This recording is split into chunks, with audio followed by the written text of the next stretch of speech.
Hey guys, Mike and Dean from DSP Customs. This is Bill. Today we're talking tuners.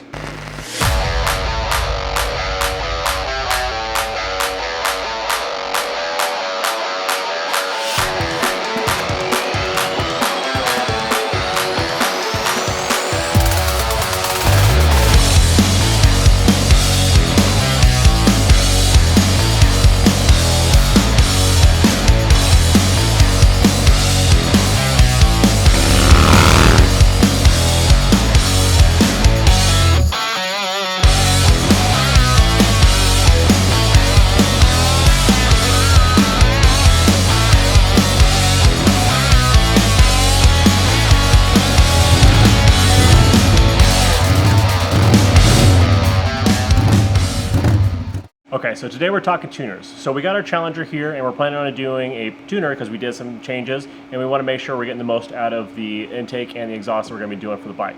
So we have a few different options when it comes to selecting the tuner for your bike. So your first option is going to be like an ECU flash. A lot of times when you get a bike from the dealership, if you do the aftermarket intake, you can get an ECU flash to adjust to like a level 1 or like a stage 1 tune. So that just takes your factory ECU and rewrites your program, your map on that ECU. Those are limited because they do use the factory O2 bunks. These are a narrowband O2. So you do have some restrictions on the ECU flash. The next one is going to be like your piggyback style tuner. So this goes in between your engine and your ECU. And what that does is it takes the information from the sensors that are already on your bike and then adjusts them and then sends them to the ECU. Basically, it's lying to your ECU to get more out of it. So add more fuel, more timing, so on and so forth.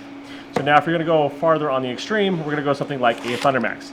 This is a full standalone ECU. So this takes your factory ECU out, throws it in the trash, and we replace it with Thundermax. This is fully adjustable. It's also self-tuning, so it has the wideband O2s, so you can set the parameters, it'll keep those. But if you're doing something like boosted applications or you're doing like nitrous, this is the way to go because it is the most customizable and the most tunable. Why are we going with the Dynajet with the Indian instead of the Thundermax? So it all depends on what we're trying to do with the bike. So if you're just doing an intake and a slip-on mufflers, you don't really need to go crazy with a full-on standalone ECU. You could do something like an ECU flash or an ECU tune, like a Power Vision, where it goes in and rewrites the program on there. The Dynajet Power Commander also is a good option. That was a lot more tunable, to where you can go in and actually have it properly dyno tuned. Thundermax does not make applications for the Indian. Dynojet's going to be the best option that we got for the Indians at this time, so that's the route we're going to be going. Okay, that's really cool. I understand that. And also, the one thing I want to know too, since we have a bigger O2 sensor in here, would I have to change that on my pipes, or do they normally come with big bands, most of them now? So most aftermarket exhausts will come with the 18 millimeter O2s. If you have a factory exhaust, a lot of them will have set up to where you can drill it out and retap it for the larger O2s, but they will all be set up generally for the 12 millimeter O2s. So you will need to change that in order to run something like a Thundermax. So this just plug and play pretty much right from the rip. And if I went with a Thundermax, I would have to worry about my O2 bungs? Is Correct. That what you're saying? Okay. Yes. So definitely this out of the box is just much easier to put on right out of the way. Right, so I don't need to make any modifications to the bike in order to run something like this. This is going to be a lot easier to set up, and we're going to show you guys how to install that on our Challenger today. Awesome.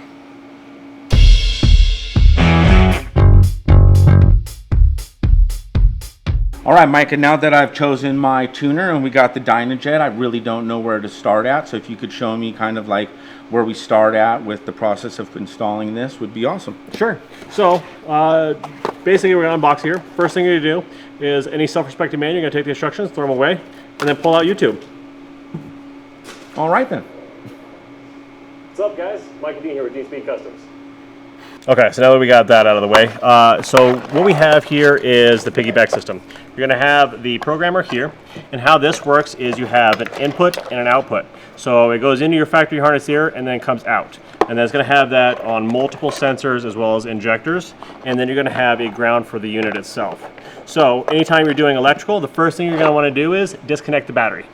Okay, so the first thing is going to be the battery on the Challenger. So on the Challenger, it's down here underneath the radiator. You're going to take these two covers off right here. It's going to be a 6 millimeter Allen head bolt. And then once you get the cover out of the way, you're just going to disconnect the negative terminal.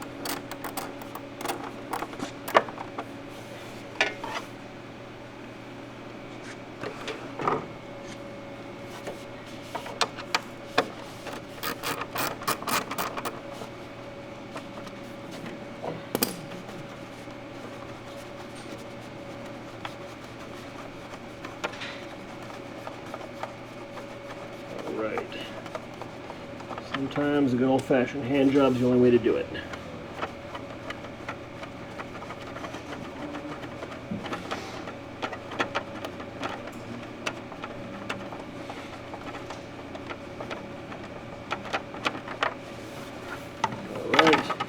Alright, so as you can see, the battery's down here below, and you're just going to take off the negative terminal right here. There's going to be a 10mm bolt.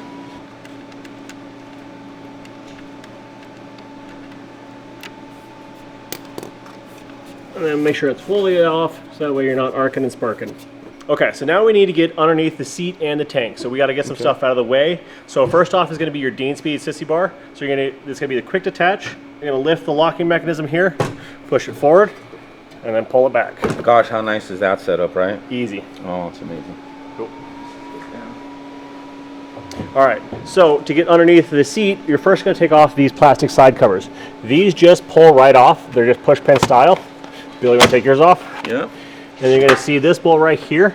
It's going to be a 6mm Allen. You're going to take those off and then pop the seat back.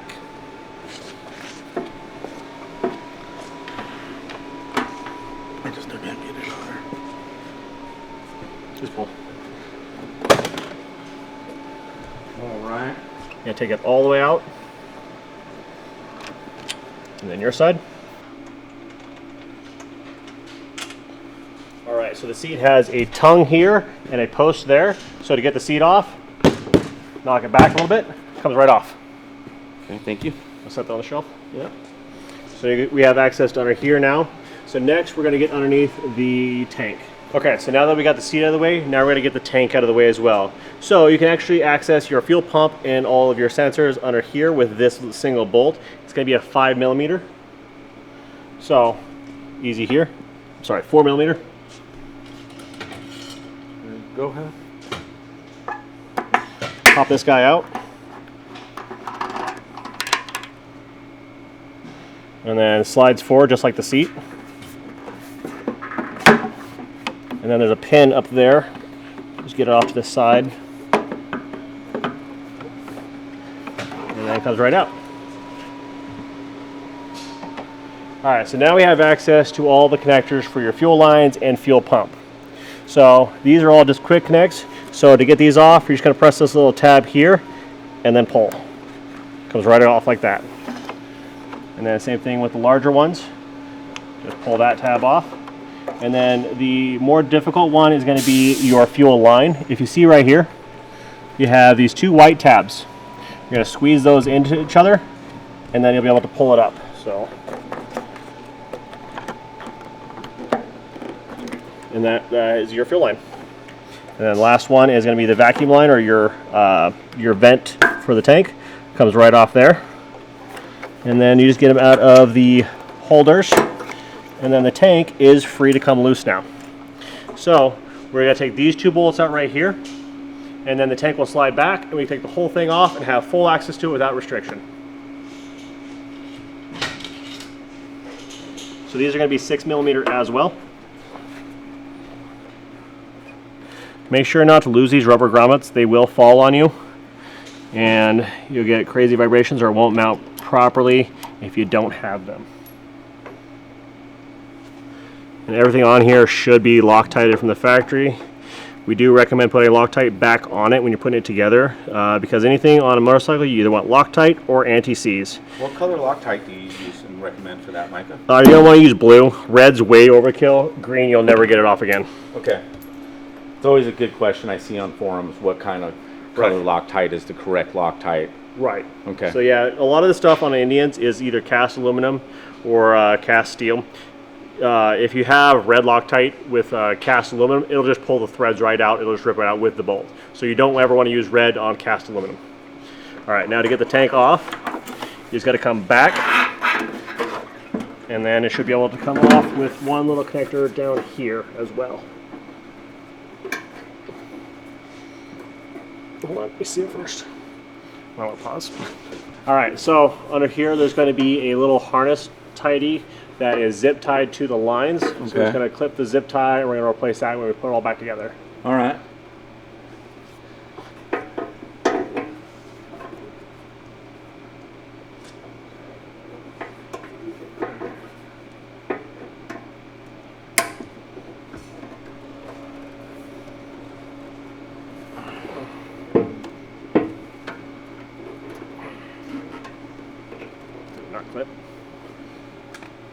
Got it? No, it ain't cut.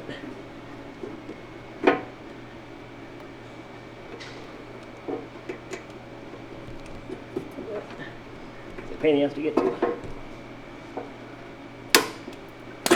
There we go. All right. That way we can take the whole tank off. And then one more down there. Undo that guy for me? Which one am I undoing?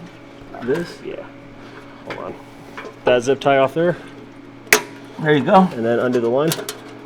There, the line's undone. And then the tank's all the way out of the way. Okay, just watch a little bit of gas spills out of there, so just be aware of that. Okay, so now that we have access to the bike and everything's out of the way, so let's go over what we got here. So this is going to be the USB for actually hooking your power commander up to your laptop. And then we have the whole harness as well.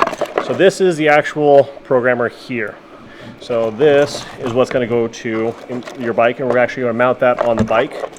And then we have the connectors themselves. So we have a few different ones here, and each one is going to go in between a different sensor and the bike itself. So as you can see here, we have a male and female end, a male and female end, and then again here. So these will actually just go in between where your factory harness goes and the bike itself, and you have an input and an output. So you take the information that the bike is sending to the computer, you go into the power commander, it edits that information and then sends it back to the ECU itself. Okay. This seems really cool. I remember you had to teach me how to depin some of these, and so it looks like we don't have to do any depinning with any of this, huh? It just plugs right into your factory connections. Exactly. So what they did is they sourced all of the factory quick connects here. So there's not going to be any need for splicing, cutting, soldering, nothing. It's all just quick connects, no depinning at all. That makes it way easier for especially people like me. Yeah. So you don't need any specialized tools to do any of this. Okay, cool. Okay. So DynoJet recommends actually mounting your power commander to the factory ECU setup here, and they provide you with a double-sided Velcro, so that way it can stick in this place. It's not going to move around on you.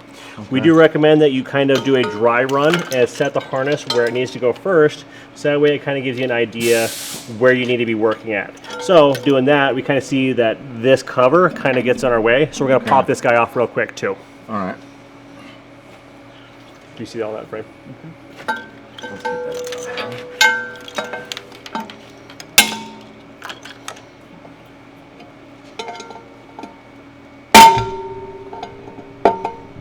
All the way in.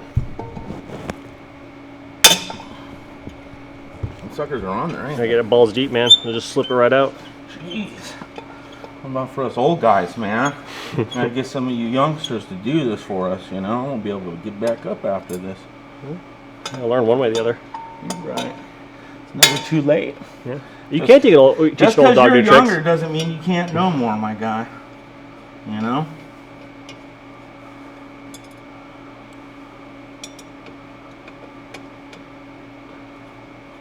Like you say, you can't know what you don't know, right? Yeah, you don't know what you don't know until you know. And it's not bad to ask questions, even though sometimes they kind of, you know, get on people for that. If anybody gives you shit for asking genuine questions, then get fucked. Right. You got to learn somehow, no matter how old you are. 100%. All right. All right, cool. So now that we got that out of the way, let's go ahead and start getting this going. All right. First off, easiest one is going to be the throttle position sensor. That one's easy to recognize. It's going to be this one here.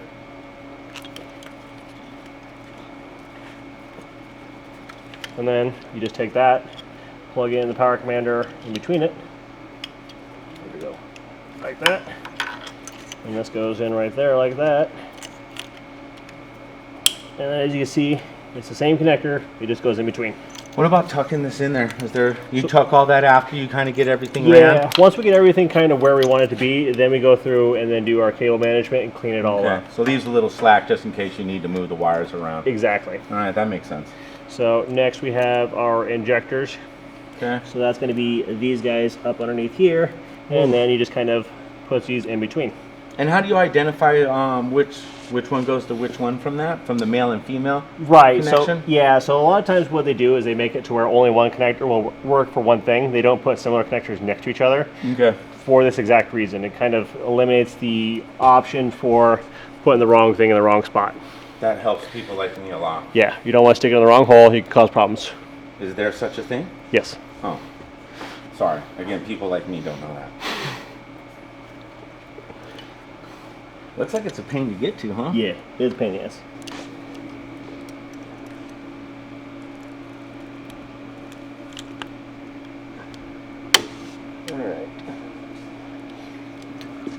So we found out that the connectors on the injectors are a little bit different. Normally you have a little thumb depressor to release it, but on these ones you squeeze it and it lifts that little guy up. So what we did here is take some needle nose, go down there, squeeze the sides, put a little bit of tension on it, and it pops right off, just like that. So you just squeeze the sides right here. See how it opens up like that? And then you plug in the new one, and then you plug in that one. Okay, so we got both the injectors, we have the throttle position sensor, and now we're stuck on the crank position sensor. This one is not exactly easy to get to. So it is on the very front of the motor, in between the radiator and the motor. So we're gonna need to pull the battery out in order to get to that one, because there's no way I can get these fat fingers in that small hole.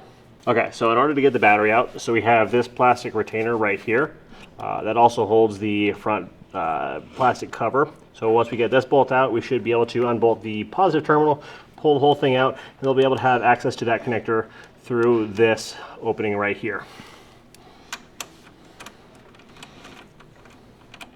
And it just pulls out, and then it slides into this slot right here, and then you should be able to pull the whole thing out right there.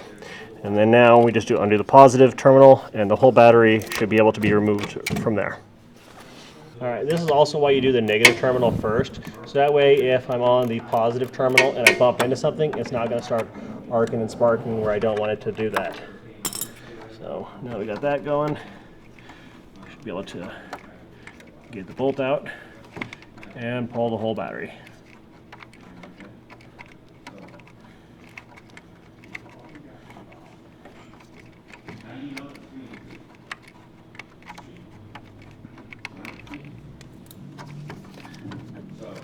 Turn the wheel.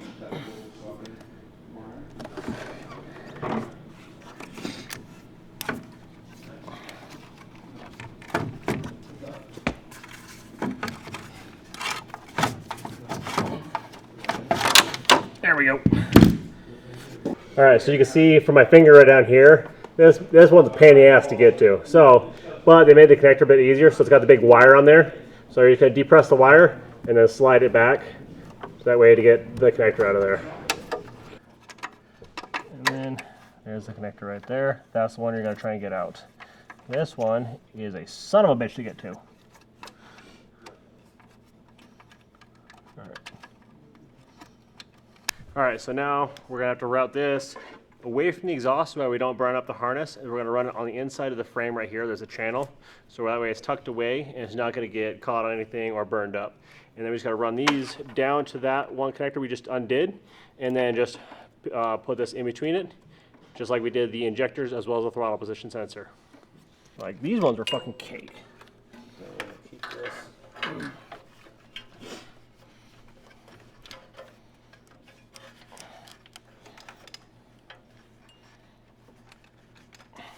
What?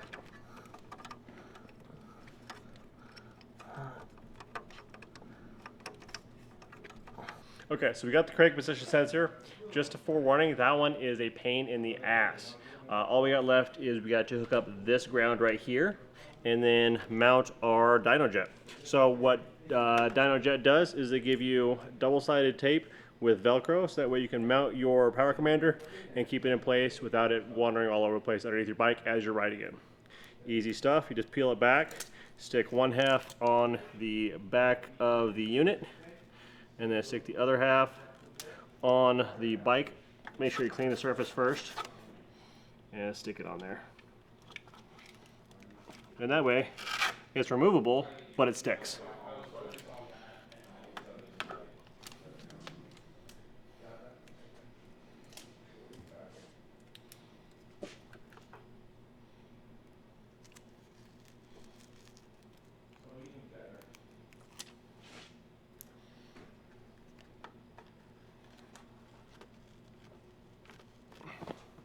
Cool. Now we just tidy up the wires and then put it all back together.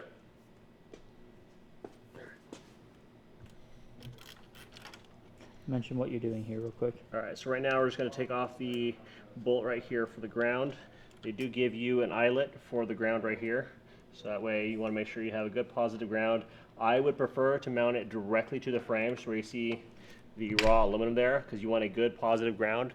A ground is critical when doing anything electrical.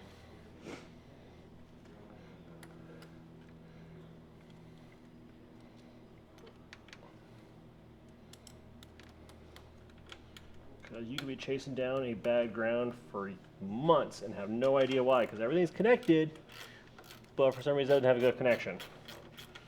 So, good ground is critical, or earth if you're foreign. But there's no earth on here, it's not earth.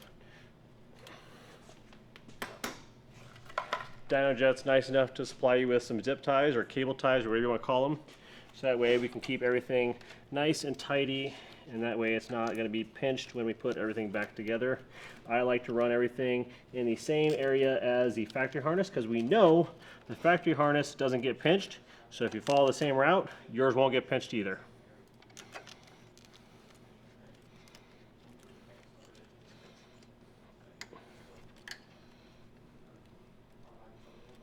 Do it all loose first, so that way you can kind of get it to where it still move it, and then get it all wrapped in place. And then once you get it all where you want it to be, then you can go through and snug it all up and tighten them down.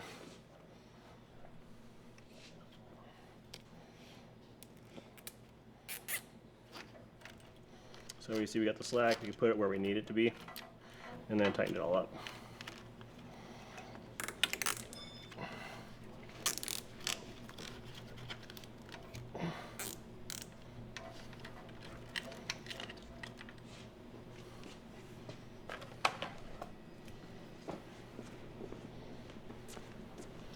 This one's the more critical one to make sure that it's safe, because this is the closest one that gets to an exhaust pipe, and you don't want to be melting your wires on your head pipe with it falling right here or doing something like that. Looks like trash, will burn up your sensors.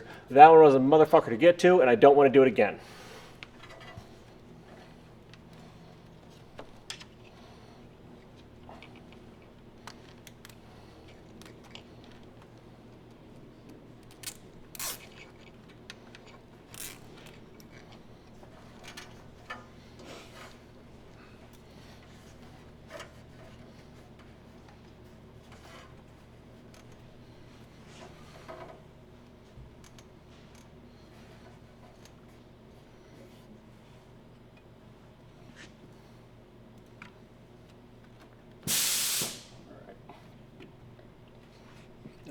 Okay, so now that we have everything installed, everything tidied away, now the moment of truth, make sure she starts. Prime the pump. Hey! Yes! All right, my guy, now that we have it on there, what am I really expecting to get out of putting this DynoJet on my Indian? Okay, so one of the benefits of that is you can tune in a little bit more power, add more fuel, add more timing, as well as you can also get a little bit better throttle response. So this is to get more out of your setup. Okay, that sounds good. So from here on, what I would recommend is, if you are not a tuner, is take it to a professional tuner, or you can do a canned tune where our DynoJet has some preset tunes to get you close to where you need to be. But for maximum performance, a dyno tune is what I recommend. Sounds good to me. Cool. All right, man. Let's take it for a rip.